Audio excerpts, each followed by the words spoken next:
وعلیکم ورحمۃ اللہ وبرکاتہ۔ میں آج کی گفتگو جو آپ سے کرنے والا ہوں وہ ہے مرشد اور بیت۔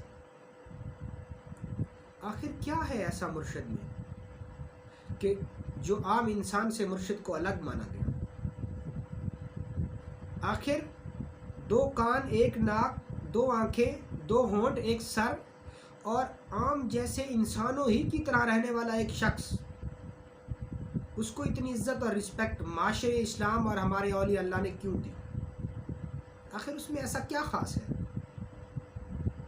اور بیت کا تعلق کیا ہے؟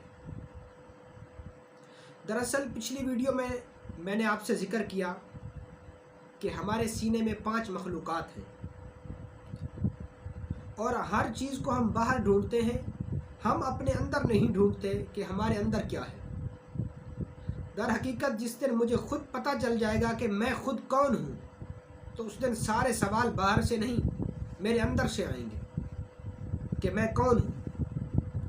تو ان کو جاننے کے لیے، جنہوں نے جانا کہ میں کون ہوں، ان کو پتہ چلا کہ 5 روحیں میرے سینے میں، ایک میرے سر میں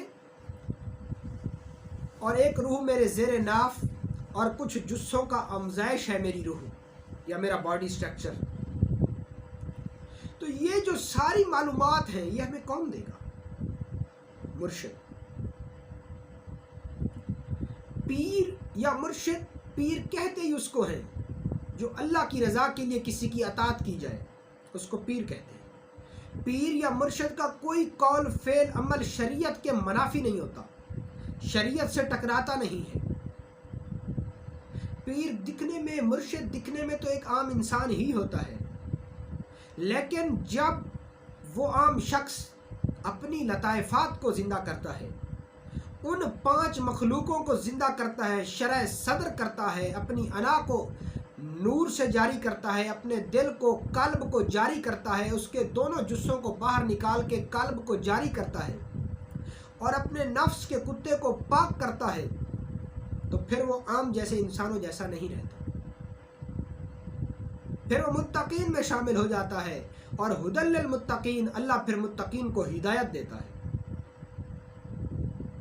اور بیت بھی اسی ہی شخص کی جائے گی کہ جس نے اپنی لطائفات کو، اپنے اندر کی مخلوقوں کا نہ صرف اس کو علم ہو، بلکہ اس نے اپنے اندر کی مخلوقات کو جگا رکھا ہو، جس کے لیے ایک پوری ریاضت چاہیے، جس کے لیے ہمیں پورا ایک مجاہدہ چاہیے۔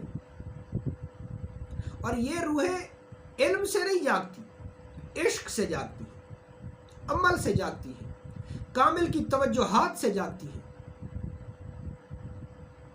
ہمارے ہاں عام طور پہ یہ چیز دیکھی جاتی ہے کہ جو مرشد ہمارے والد کے تھے تو ہمارے بھی وہی ہو جائیں گے، یا عام طور پہ جو پیری مریدی کا جو عکس ہے وہ تعویذ، گنڈوں اور دم جھاڑ سے منسوب ہے۔ کوئی لوگ انٹرنیٹ پہ بیٹھ کے، سوشل میڈیا پہ بیٹھ کے لوہے بیچ رہے ہیں، کوئی کڑے بیچ رہے ہیں، کوئی عقیق بیچ رہے ہیں، کوئی تعویذ بیچ رہے ہیں، کوئی دم شدہ پانی بیچ رہے ہیں، کوئی دم شدہ تیل بیچ رہے ہیں، کوئی دم شدہ شہد بیچ رہے ہیں۔ تو یہ پیری مریدی نہیں ہے، یہ تو بزنس مین ہے، یہ پیری مریدی نہیں۔ مرشد کا تعلق تو ان لطائفات سے ہے جو تیرے اندر ہیں، تیرے اندر کی مخلوقیں ہیں، تو ان سے آشنا ہی نہیں ہے۔ تو مرشد بنانے کے لیے میں جو ضروری سمجھتا ہوں وہ یہ ہے کہ آپ کے مرشد کے اندر ان کے لطائفات کا زندہ ہونا اشد ضروری ہے، اس کی خود کی مخلوقات کا زندہ ہونا ضروری ہے۔ اچھا، یہاں پہ عام طور پہ کچھ لوگ کہتے ہیں کہ مرشد کی تو اہمیت ہی نہیں ہے، مرشد کی تو ضرورت ہی نہیں ہے، ہم ڈائریکٹ رب تک پہنچ جائیں گے۔ اگر ڈائریکٹ رب تک کوئی شخص پہنچ سکتا ہے یا نہیں پہنچ سکتا، یہ بھی ایک بڑی عجیب بات ہے۔ ڈائریکٹ بھی لوگ رب تک پہنچے ہیں لوگ رب تک ضرور پہنچے ہیں، اس میں کوئی شک نہیں ہے، لیکن اکثر لوگ گمراہ ہوئے ہیں، کیونکہ انسان کے لیے اللہ کے نبی کی حدیث ہے کہ کسی بھی سفر کرنے سے پہلے اس سفر کا رفیق سفر ڈھونڈ لو تاکہ وہ سفر آسان ہو جائے۔ اور عام طور پہ کچھ لوگ تو مرشد بناتے ہی نہیں ہیں، وہ کہتے ہیں کہ یہ سب روزی کا فنڈا ہے، مرشد کی کوئی ضرورت نہیں ہے۔ بزرگان دین نے اتنا فرمایا کہ جس کا کوئی مرشد نہیں ہوتا، جو کسی کی بیعت نہیں ہوتا، تو شیاطین اس کو اپنی بیعت کر لیتے ہیں، شیاطین اس پر اپنا تصرف ڈال دیتے ہیں اور اس انسان کی روح کو اپنے بس میں کر کے پھر اپنی مرضی سے اس کو چلاتے ہیں۔ اسی لیے مرشد کی ہر دور میں ہر انسان کو ضرورت ہے، کیونکہ مرشد ٹھیک ایسے آپ کا جس روحانی معالج ہے جیسے آپ کا جسمانی معالج ہوتا ہے۔ میرے ہاتھ میں تکلیف ہو تو ایک میرا معالج ہے، میرے سر میں تکلیف ہو تو اس کے لیے بھی ایک معالج ہے، اگر میرے پیٹ میں کوئی تکلیف ہوتی ہے تو اس کے لیے بھی ایک معالج ہے، اگر میری روح کو کوئی تکلیف ہو جائے تو اس کے لیے کون سا معالج ہے؟ وہ جو معالج ہے جو میری روح کا علاج کرے گا، جو میری روح کو پاورفل کرے گا، اسی کو مرشد کہتے ہیں۔ اور اس کی اس جدید دور میں بھی ضرورت رہی ہے اور اس دور جہالت یا دور قدیم میں بھی اس کی ضرورت رہی ہے۔ اور جہاں تک بیعت کا سوال ہے، بیعت کہتے ہیں گھر کو اور مرید کہتے ہیں ارادہ کرنے والے کو، یعنی اپنے مرشد کی تقلید کا ارادہ کرنے والے کو مرید کہتے ہیں، اور بیعت کہتے ہیں گھر کو۔ کسی کی بھی بیعت کرنا ایسے ہے جیسے خود کو اپنے آپ کو کسی کو بیچ دینا۔ اب جس کی بیعت آپ کر رہے ہیں، آپ ایسا سمجھیں کہ آپ نے خود کو بیچ دیا ہے، آپ نے اپنے آپ کو بیچ دیا ہے۔ اور آپ نے قیمت کیا وصول کی ہے؟ قیمت یہ وصول کی ہے کہ آپ کے مرشد آپ کی 5 روحیں جو سینے میں ہیں وہ ان کو بھی جگائے گا، ان مخلوقات کو رب تک جوڑے گا، ان مخلوقات کو ان کے مقام ہے، ان مقامات تک ان مخلوقات کو پہنچائے گا۔ یہ مرشد کا کام ہے۔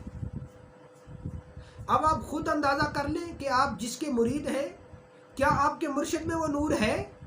کیا وہ لطائفات زندہ ہیں؟ اگر تعویذات سے ہی مرشد بنے گا تو تعویذ تو اگھوری بھی لکھ رہے ہیں، تعویذ تو پنڈت بھی لکھ رہے ہیں، تعویذ تو سادھو اور سنت بھی لکھ رہے ہیں، تعویذ تو غیر مسلم بھی لکھ رہا ہے، تعویذ تو سکھ بھی لکھ رہا ہے، تعویذ تو کرسچن بھی لکھ رہا ہے، تو پھر کیا وہ آپ کا مرشد ہے؟ ہرگز نہیں۔ پیر اور مرشد کا تعلق آپ کے جسم سے، آپ کی خواہشات سے تو ہے ہی نہیں، آپ کی روح سے اس کا تعلق ہے، آپ کی ارواحوں سے اس کا تعلق ہے۔ اور اگر آپ نے بیعت کی قدر پوچھنی ہو تو حسین سے پوچھنا کہ حسین نے سارا گھر ذبح کروا دیا، آپ نے اپنی ساری آل کو ذبح کروا دیا اور بیعت نہ کی، کیونکہ آپ بیعت کو جانتے تھے۔ اچھا، جب ہم کسی کی بیعت کرتے ہیں، تو ہم خود کو اس کے نام پہ بیچ دیتے ہیں۔ اب آپ کا جو مرشد ہے وہ آپ کی کمائی بھی کھا سکتا ہے، وہ حلال ہے۔ اب میں ایسا تو نہیں کہہ رہا کہ میرے مریدین مجھے اپنی کمائی کھلائیں، یا میرے والد صاحب کے مریدین جو ہیں وہ مجھے آ کے اپنی کمائی کھلائیں، نہیں۔ یہ ویسے میں ایک بتا رہا ہوں کہ شیخ کا مرید پر بھی حق ہوتا ہے، شیخ روحانی باپ کی مانند ہوتا ہے، اور وہ آپ کی ایسے کانٹ چھانٹ کر کے آپ کی روحوں کو جگانے کی کوشش کرتا ہے اور آپ کو صراط مستقیم پہ چلاتا ہے۔ جب ہم خود کو مرشد کے نام پہ بیچتے ہیں، رب کے نام پہ مرشد کو اپنا آپ بیچتے ہیں، تو ہمیں قیمت کیا وصول ہوتی ہے کہ مرشد پر پھر عین فرض ہو جاتا ہے کہ وہ ہماری روحوں کو رب تک پہنچائے، ہماری روحوں کو ان کے مقامات تک پہنچائے۔ جیسے دل کا تعلق ڈائریکٹ اللہ سے ہے، یہ دل ہمارے جسم کے اندر ایک موبائل ہے، اسی کے اندر ایک لطیفہ قلب ہے۔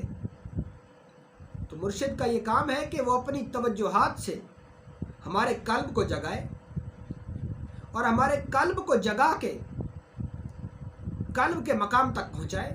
اب قلب کا مقام کیا ہے کہ رب کا عرش ہے، یہ قلب مومن عرش اللہ، یہ اللہ کا عرش ہے مومن کا قلب. اللہ مکان اور زمان میں نہیں آتا لیکن اللہ قلب میں آ جاتا ہے اور ہدایت بھی قلب کو ملتی ہے. اللہ کے قرآن نے فرمایا نا یہدی قلبہ کہ پھر میں قلب کو ہدایت دے دیتا ہوں. تو دل کو ہدایت نہیں ملتی، دل کے اندر ایک لطائف ایک مخلوق ہے جس کو قلب بولتے ہیں. اسی طریقے سے اور بھی ہمارے اندر مخلوقات ہیں. تو ہم قیمت مرشد سے یہ وصول کرتے ہیں کہ ہمارا جسم لے لو اور ہماری روحوں کو رب تک پہنچا دو، بس یہی کام کرو. اب آپ ذرا خود اپنا محاسبہ کریں کہ کیا آپ کے مرشد نے آپ کی روحوں کو جگایا؟ اول تو آپ کا بھی مرشد بہت سارے لوگوں کا مرشد ہوگا ہی نہیں، کیونکہ یہ جدید لوگ ہیں، یہ جدید دور ہے. تو اس دور میں تو لوگ باپ کی اتباع نہیں کرنا چاہتے تو مرشد کی کہاں کریں گے. اگر کچھ لوگوں کے مرشد ہیں بھی صحیح تو وہ مرشد سے تعلق ہی نہیں رکھتے، ان سے رابطے میں ہی نہیں رہتے. اگر وہ رابطے میں ہیں تو ان سے ذکر ہی نہیں لیتے، ان سے لطائفات کی بات ہی نہیں کرتے، بس گئے تعویذات لیے اور 2-4 باتیں کی اور واپس آ گئے. وہ پیر نصیر الدین نصیر شاہ صاحب رحمۃ اللہ تعالیٰ علیہ جیسے بزرگ نے فرمایا تھا نا، پیر میر علی شاہ صاحب بزرگ جیسے بزرگان دین نے فرمایا تھا نا کہ لوگ ہمارے پاس دنیا کے لیے آتے ہیں، دین کے لیے نہیں آتے. اور دین تک یا صراط مستقیم تک ہم پہنچ ہی نہیں سکتے جب تک ہمیں کامل مرشد نہ ملے. اور جب کامل مرشد ملتا ہے تو پھر ہم اپنے ان لطائفات کو زندہ کر پاتے ہیں. جب لطائفات زندہ ہوتے ہیں تو پھر کیا ہوتا ہے کہ پھر انسان رب کا دیدار کرتا ہے. اور اسی چیز کو سلطان العارفین سلطان باہو نے فرمایا تھا کہ میرے مرشد نے پھر رب کو دیکھا. اور اللہ کے قرآن نے فرمایا کہ جو رب کو دیکھ لے اور تم اس کو دیکھ لو تو تم سمجھو کہ تم نے رب کو دیکھ لیا. اسی چیز پر سلطان باہو نے فرمایا تھا کہ مرشد دا دیدار باہو مینو لکھ کروڑا حجا ہوں، کہ جب میں نے اپنے مرشد کا دیدار کیا تو مجھے لاکھوں نہیں کروڑوں حجوں کا ثواب مل گیا. کیونکہ وہ کعبے کا دیدار نہیں، حج میں تو ہم کعبے کا دیدار کرتے ہیں نا، کہ وہ کعبے کا دیدار نہیں، وہ تو ڈائریکٹ کعبے والے کا دیدار ہے. مرشد کا دیدار، مرشد کی اتنی اہمیت ہے کہ اللہ کے نبی کی حدیث ہے انا مبعوث معلم، میں محمد بھی استاد بنا کر بھیجا گیا ہوں. اور مرشد بھی تو ایک استاد ہے، ایک گائیڈ کرنے والا ہے. ہر دور میں انسانوں نے مرشد کی ضرورت محسوس کی اور راہ سلوک آپ کبھی نہیں طے کر سکتے مرشد کے بغیر. تو مرشد کی جو کسوٹی ہے اس کو پرکھنے کے لیے آپ جائیں اور ان کے چہرے کو دیکھیں. اگر ان کے چہرے کو سن کے، ان کے چہرے کو دیکھ کے آپ کے دل میں سرور اٹھے اور آپ کے دل میں کیفیت صادق بنے تو سمجھنا یہی شیخ کامل ہے. اور اگر ان کی باتیں سن کے دل کرے کہ میں ان کی باتوں کو سنتا جاؤں اور وہ بولتے جائیں تو سمجھنا یہی میری منزل ہے، یہی میرا شیخ ہے. تو ان کی بیعت کر لینا اور اپنا آپ ان کو بیچ دینا، دیکھنا آپ کی زندگی بدل جائے گی. یاد رکھیے گا انسان ہی انسانوں کو بناتے ہیں. انسانوں کو سمجھانے کے لیے بھی انسانوں کی ہی شکل میں انبیاء بھیجے گئے، چونکہ ہم مسلمان ہیں اور خاتم النبیین یعنی اللہ کے نبی کی ختم نبوت پر ہمارا ایمان ہے. تو اب اور تو کوئی سمجھانے والا آئے گا نہیں، نبی تو کسی نے نہیں آنا. تو شرح صدر کون کرائے گا؟ مرشد کرائے گا. ان روحوں کو، ان لطائفات کو، ان کی مخلوقات تک کون پہنچائے گا؟ مرشد پہنچائے گا. تو خدا را آپ مرشد کی تلاش کریں اور ان کی بیعت ہو جائیں تاکہ آپ اپنی راہ سلوک کی منازل کو آسانی سے طے کر پائیں.